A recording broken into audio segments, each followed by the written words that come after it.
السلام عليكم أصدقائي. اليوم رح نعمل بطاطا محشية لحمة بالفرن بمرق الدجاج. طعم رهيب، ما بقدر أوصف لكم الطعم رائع. جربوها وبتدوقوا. ما رح أتصور لكم التقوير لأنه أخذ معي وقت كتير وبده بيعذب شوي. المهم نبلش هلأ فيها.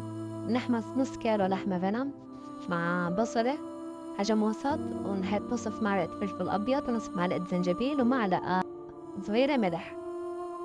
وكون هون نحن مقورين البطاطا نبلش نحشيها، والقطع الصغيرة اللي بتطلع من التقوير بنخليها طبعا وبنمدها بصينية أو صحن بايركس بحال إنه الصينية بتتحمل حرارة الفرن. بعد ما نمدها ونخلص نحشيها كلياتها.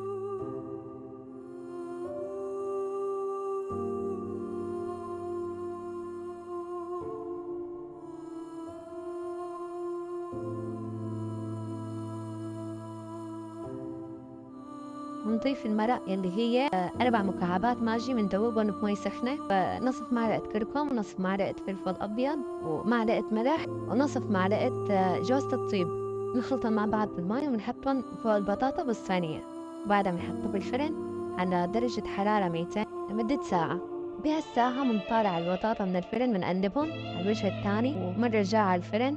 آخر شي بس تستوي البطاطا بنطلعها بندهنها زبدة. هون مدوبين نحن معلقة زبدة وندهن البطاطا فيها مشان تتحمر، ونرجعها على الفرن لتتحمر بنطلعها. في شغلة طبعا بنملح شوي البطاطا قبل ما نحشيها ونطبقها. وبعدها بنكون نحن عاملين هون كاستين رز جنبها وبناكلهم صحتين وأدفنهم.